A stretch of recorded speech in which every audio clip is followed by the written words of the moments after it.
Hi friend, I'm Crystal with Charming Chic, and I am here with a tutorial today about resizing back patterns. And so there are a couple of things that you'll want to make sure that you know how to do, and one of them is knowing how to skip through this content because it can be a little bit lengthy. So just a second here, I'm going to show you how to use the description box in my videos, including the timestamps, so that you can jump forward and back and you don't have to listen to things that aren't important to you. This is the video description here, and you will want to choose Show More. Sometimes there will be a little V here, and you'll click that instead. Like on my phone, I know that it's a V. I click the V, and it expands the description box. And so when I click Show More in this video here, this has all about the video, and then it includes any links that I want to make you aware of so that you can use them. And then these timestamps are how you skip forward to different parts of the video. And so these are the different chapters that I've created. This way you can skip forward or go back to content that you either want to skip or that you want to review a second time. So again, here is a hyperlink for a product, and here are other products that I'm using in this video here. So that's how the description box works when I talk about it, and I talk about using the timestamps. That's what I mean. Let me show you real quick on here. So let's go ahead and push play. And then if I want to skip right to this part, it's going to pop me forward here to 1303. If I wanted to learn about setting up spring snaps, I would click on 1901, and then there, right here, skip forward. All right, so now that we know how to jump through the content, let me talk to you about what inspired today's tutorial. So there are some amazing new rulers from SewFul Therapy, and they're the SewFraction Rulers. I'm going to go into more detail and show these off over on my cutting mat so you can get a better look at them. But I want to thank Amy from SewFul Therapy for gifting these to me. She asked for my honest review, and my honest review is if Amy were to bill me today for these, I would absolutely pay full price for these. So I was under no obligation to create a tutorial, but I fell in love with them and I wanted to show how wonderful they are. So that's why I'm bringing those to you today. I'm not an affiliate. I don't get paid anything to show these to you, but I will have links in the description box. They are going up for retail this week. They went up a couple weeks ago and they sold out in minutes. So hopefully this will be something that Amy offers on a regular basis, and then you can go ahead and order yours, even if they're sold out from retail event to retail event. All right, so without further ado, let's get into the math part. If you're a math genius, go ahead and skip forward.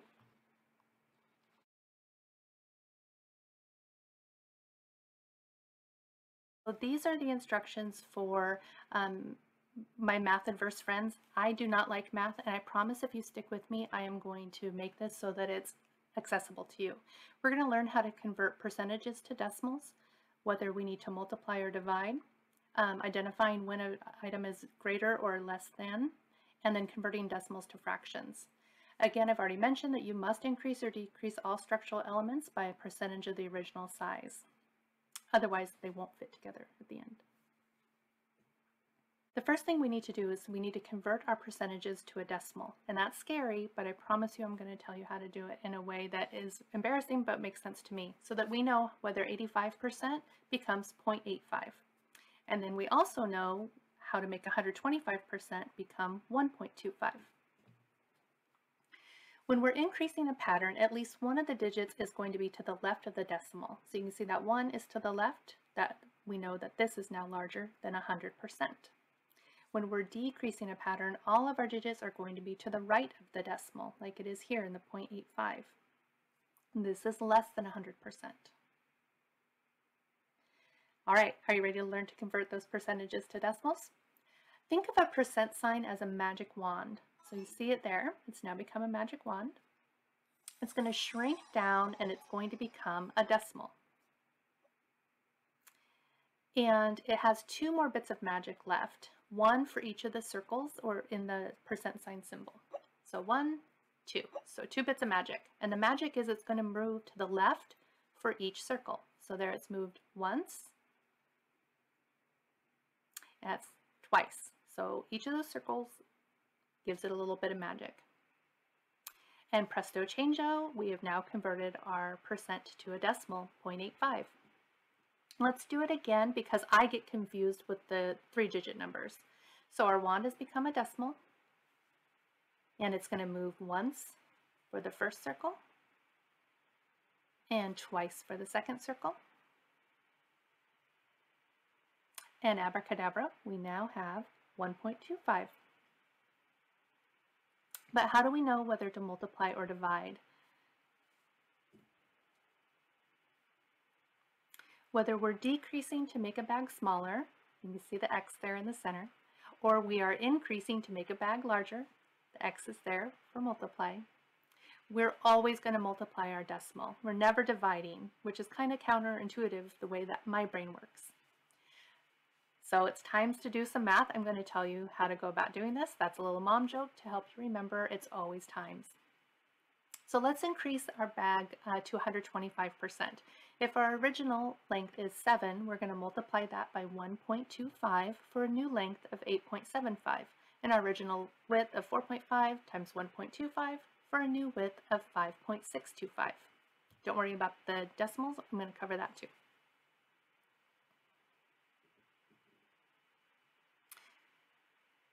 And now if we're decreasing, it's the same thing. We're still multiplying. So we're taking our original 7.0 times 0.85 for a new length of 5.95, and then our original width of 4.5 times 0.85 for a new width of 3.825. Now that new length of 5.95, because it's so close to 6, we're just going to round that up to 6 and make things easier on ourselves. And when we're comparing, in the center is our original at 100%. You can see that the 1.25 in pink is larger and the 85% in orange is smaller.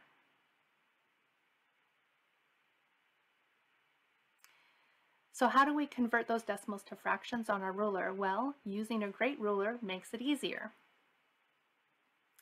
Our traditional rulers are divided into eighths. So my OmniGrid ruler, which is an excellent ruler, is divided into eighths, but it doesn't have any markings. So I've created this table for you here, and then I've color-coded it to the tick marks on the ruler so that you know where an eighth, 5/8, 3/4 is. So if we had a 0.825, that's about equal to somewhere in the middle of 3/4 and 7/8. You would want to just choose one of those tick marks on your ruler, and you'd be close, but you wouldn't be really perfect. With the SewFraction ruler, which I'm going to go into greater detail later, it's divided into 16 parts. So the eighth marks are labeled, and then the 16ths are in between there. So if we have a decimal of 0.825, it's really like right there on that decimal there, right between 3/4 and 7.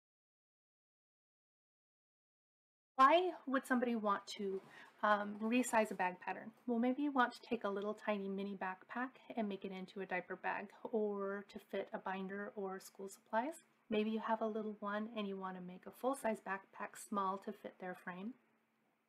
Maybe you just want to do it for fun because tiny bags look adorable. Whatever the reason, you have to change all of the structural components of the bag by the same proportion.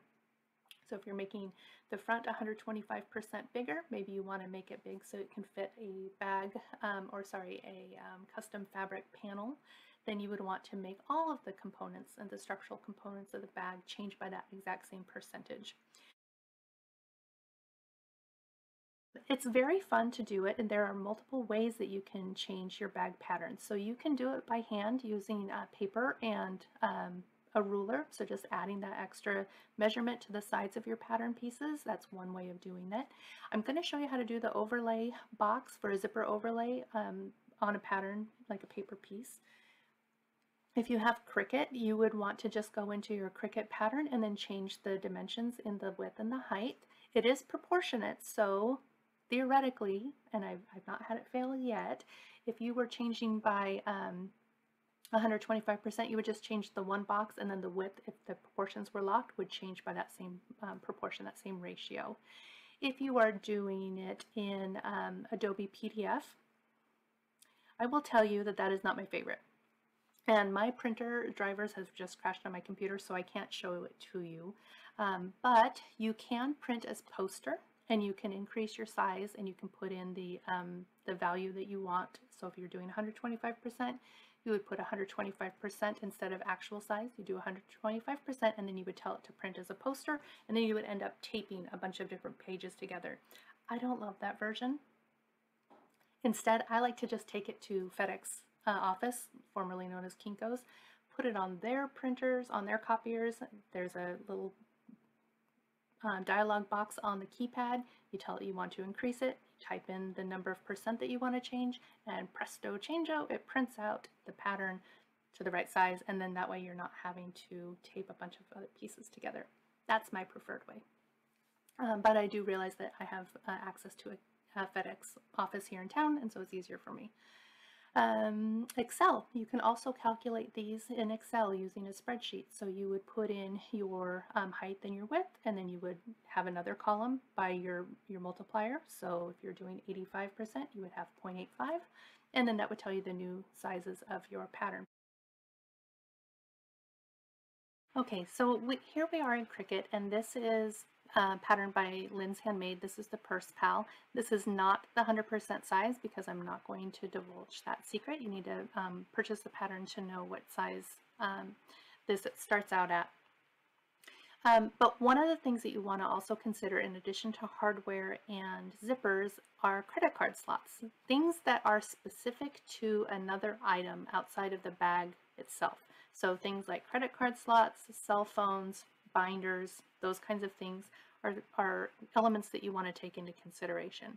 So if you had this, and say that this was 100%, this 9.846, and if you wanted to change this one to 11, say that you wanted it to be 11 width, because it has this lock aspect proportions on, it's going to change the height as well. So now we have just changed the height and the width proportionally.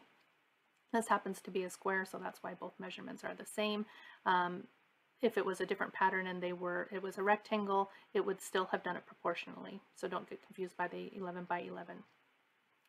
But the credit card slots, you don't want to increase those because then your credit cards are going to be wobbly in there. So instead you would want to duplicate this item from the original, the beginning part of it, before we did any resizing. So let's just pretend that, actually let's go backwards. Okay, so this is my not really 100% size, and I'm going to go ahead and duplicate it. This is now my original, and I'm going to make this purple just so we can tell the difference. This is the one that I'm going to increase the size to 11 inches. And I want to come over here and I want to choose contour. And I don't want the outside frame. I just want the credit card slots. And on this one, I could go ahead and contour and I could deselect all of these, but that can be tedious. So instead, I would probably just come in here to shapes. I would do a square. I would make it big enough to cover all these guys. I would select both of these and weld. And then I would go ahead and take this unit over here. Pay attention to where I need to put it on the pattern piece, of course. And then that's how you would keep your credit card slots the correct width for the credit cards themselves and not be affected in Cricut Design Space by the overall increase or decrease of the pattern. If you were decreasing this and you were making a little tiny version, then you would need to consider how these credit cards would play into that. So again, be mindful, this would be the snap wouldn't fit on here, so be mindful when you're resizing kind of these non-negotiable measurements that you have to incorporate. Okay, so here we are in Excel, and let me zoom in so you can see this a little bit better. If I have taken my, from my PDF, I've copied and pasted my cut list into Excel, and this is my 100% measurements here. Anything that was written as like a half, like a 1/2 as half, I would convert it to 8.5, or 0.5 I should say. So you're wanting to convert your percentages into decimals. And then if I wanted to have a column for 125%, I would use my equal sign, and I would click this first cell and then multiply 1.25 and hit enter. And then I would take this little grab by clicking on my left button on my mouse, grab in the corner, pull down, and then that will transfer that same calculation to each row. And I'm going to hit Control C, Control V. That transfers it to each column, pulling it down, and then now we have our 125% of 7.5 is 9.38. If we wanted to do the same thing for 115%, then we could do equals this times 1.15. Pull that down, copy, paste, pull that down, and there you have it. Now all you have to do is convert these fractions into, convert these decimals into fractions. And if you were doing this on paper, if you were doing this if you wanted to take these bits here, these measurements, and then convert them to Cricut. So let's say, for instance, let's just say that we wanted a purse pal, and this is not it, so don't use this measurement. Let's say that the original was 11 and 125 was 13.75 by 10.63. So we would come into Cricut, we would take this, and we would say, we would turn the lock aspect ratio off, 11, and let me go back because I forgot. Oh, 13.75 by 10.63. So 10.63, 13.75.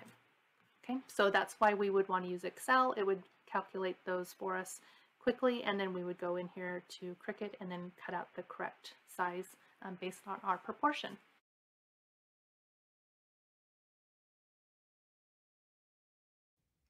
Okay, here is a close-up of all these beautiful measuring devices and rulers from SewFul Therapy. This is the SewFraction Rotating Cutting Mat, which makes cutting your materials a breeze.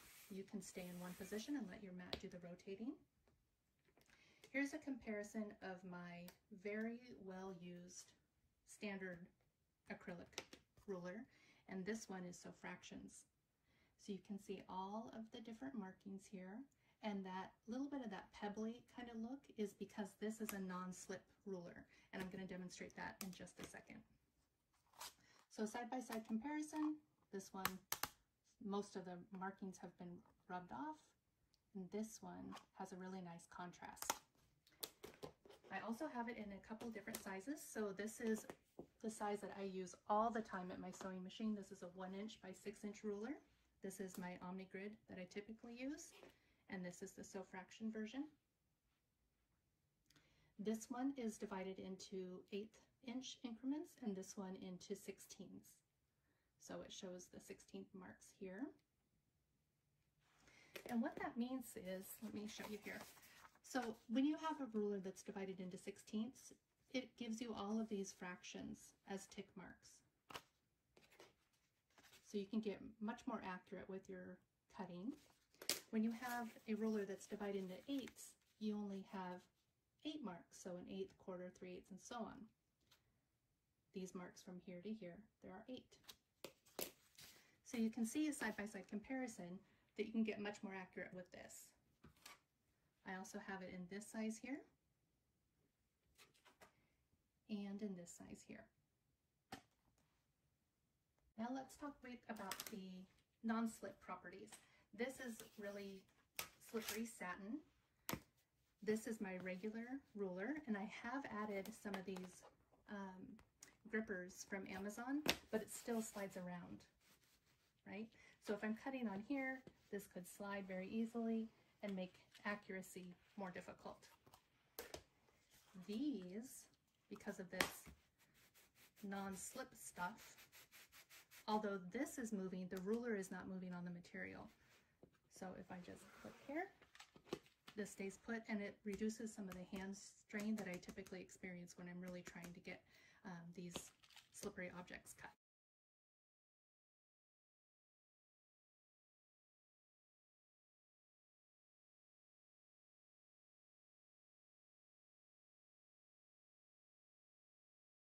We have a number 3 zipper here, and it has 3mm wide coils.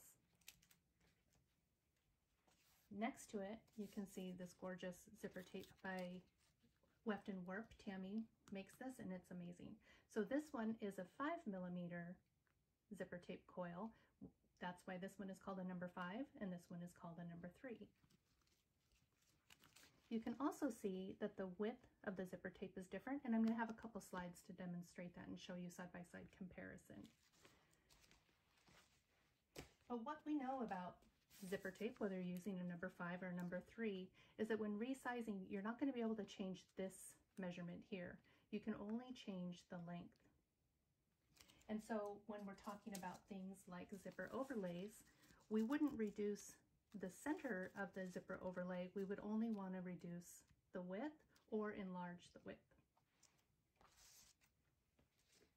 Side of the tape is 5/8 inches, thereabouts. It varies a little bit, but not too much. And so you can count on a total width from this end to this end about 1 1/4 inch wide. A number 3 zipper is 7/8 inch. Its total width is 7/8 inch, sorry. And each side of the tape on the opposite side of the tape is 3/8 inch or thereabouts. So when we're talking about changing our patterns and decreasing, while you could use a number 3 zipper if you're going really small instead of a number 5, you'd want to make sure that you're taking into account the overall zipper width and how that works proportionally for your bag. Okay, since we can't change the width of the opening for the zipper teeth here, but we need to make this one, say, shorter, then we would take a piece of tape and tape our left side to the edge of our ruler. I have another piece of tape here. This is freezer paper, so it'd be easier to do this on actual printer paper. Let's say that I want this to be 6.5 inches. So I would come here to 6.5 inches, tape down this side, and then this excess I would just fold over. And I'd make sure that the top so the piece stays straight and the bottom is straight, and then there, that easily you now have a new measurement for your zipper overlay without changing the height of the teeth box. So then to keep that, you would just add a little bit of tape here and here, and then it would be good to go and pick up and then to use for your pattern. But what about if you need to lengthen this because you were enlarging your pattern rather than reducing it? So if you need to enlarge your pattern, you would want to cut the zipper overlay in half or somewhere, it doesn't even matter where really, and then you would want to move the right end over. So say we wanted an 11-inch zipper overlay, we'd be careful to align the top of our piece at the 11-inch mark.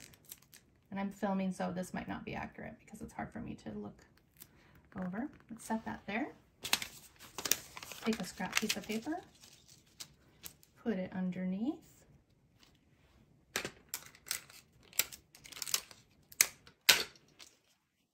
aligning the top. Okay, and then you would now have a line that you would want to follow. Trace this out here, make a line here, make a line inside, and then cut around, and then you would have an enlarged zipper overlay if you were doing this by hand. Okay, so the next thing I want to talk about with zippers is the zipper tabs and how they are sometimes a functional structural part of a bag, and sometimes they are more decorative. So in this case, this is the Crystal Convertible by Lynn's Handmade. The zipper tab here doesn't attach over here, and so you really only need to worry about lengthening this zipper tab and nothing about widening it here, because this is dependent upon the zipper tape itself. If we look at this bag, this is the Lynn Sport by Lynn's Handmade. This zipper tab, the zipper goes into this gusset, this side gusset here, and so it doesn't have a separate tab. Okay, so again, you don't really need to worry about anything special with this. You would just increase this piece here at the same proportion as you would the other pieces. Same thing with this. This is a gusset here, and you're just going to enlarge this with the regular pattern pieces. This is the Stuffy Shoulder Bag by Lynn's Handmade, and this zipper tab here you likely wouldn't even need to worry about messing with at all. So this is, the tab is the width of the tape here, and again we can't change the width of our tape, so the width of the zipper tab is going to remain the same. And depending on how much you decrease or increase the size of your bag, you may need to mess with the length, but maybe not. This is the Dana by Lynn's Handmade, and this one has no zipper tabs whatsoever. Now let's talk about D-rings. So these are super tiny little baby D-rings by SewFul Therapy, sorry, and they're much smaller than these 1-inch D-rings, as you can see. So your D-ring connectors are really dependent upon your hardware and the strap size, and not so much upon the structural components of the bag. So it may be that even if you were increasing this by 125%, you wouldn't need to worry about changing the straps or the D-ring connectors because those are hardware dependent. If you do change the size of the strap, making it more bulky, then you would probably want to widen your D-ring connector, but you wouldn't necessarily need to lengthen it. It's kind of dependent upon how much you change the percentage by. You really do want to make sure that you've made a bag once first, beginning to end, so that you can take your time and review the bag and kind of push it around in your hands and think about different components and what you might have to factor into. So this grab handle, maybe you don't need to change this at all because it's really made for your hand, right? If you were reducing this, you would want to be careful that you don't reduce this pocket here by so much that you're not able to fit your phone, which is what the purpose of this pattern, this pocket is to fit a phone. Same thing with this bag. Again, this is the crystal convertible. This is meant to fit your phone in here, as is this pocket. So it may be that you don't want to, if you're reducing this bag, that you don't want to reduce the size of this pocket too much, or if you're increasing it, there's no real reason to increase the size of this pocket. The pattern instructions are going to tell you how far down to place this pocket, and on the inside, the same thing, how far down to place these pockets, and this one as well. So when you're going through your pattern, it isn't just about changing the pattern size pieces, it's also keeping track of those landmarks and adjusting those accordingly. So if this told you to put it down 5 inches, you would want to adjust that 5 inches by the percentage of your bag change. Okay, the other thing about this crystal convertible is the reason that the pockets are placed where they are, both on the inside and the outside, is so that when it slouches, the slouch kind of hits that pocket on top and doesn't run into it, so that your pocket isn't slouching both on the inside and the outside. So let me show you the inside. So when it's slouching, it's just hitting right here. Okay, so if you're going to reduce a bag, you want to keep that in mind. And if you're really reducing it, it may be that you want to eliminate some of these components so that you don't run into trouble. There is some argument in the sewing community about seam allowances. I happen to think that if a seam allowance is 1/4 of an inch, it's 1/4 of an inch no matter what you're doing with the bag. So you're changing the rest of the bag proportionally. Your seam allowance, as long as you keep it the same throughout that entire bag itself, I would say just stick with the seam allowance as written in the pattern instructions. But you will, like I said, want to have made a bag already, beginning to end, so that you understand how the pieces fit together and work together. And then when you are increasing a pattern or decreasing a pattern, do a sample one first. I can't tell you about every single pattern out there. I can just tell you with these ones, I would be confident with using the same seam allowance. But there are more complicated patterns, and you would definitely want to experiment first before you use some really expensive textiles and materials on a bag. Okay, so what do we think? We've now gone ahead and we have resized patterns. We've talked about different ways to go about doing it, things to consider, and we've learned the math.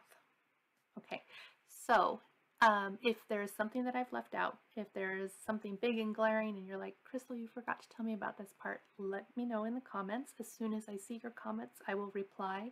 And if enough interest is out there, then I will go ahead and film other tutorials to do kind of zero in on some of the other elements. I never know where the balance is, where the sweet spot is with too much explaining versus not enough, and so let me know if I missed the mark and I will circle back around to you. All right, thank you so much for watching. I look forward to seeing you soon. If you have kind, constructive criticisms to share, things that I could do better, let me know in the comments down below. If you have something mean to say, just skip it. Go take a snack. Go have a nap. Do something nice. No meanness. All right, friends. Talk to you soon. Bye-bye.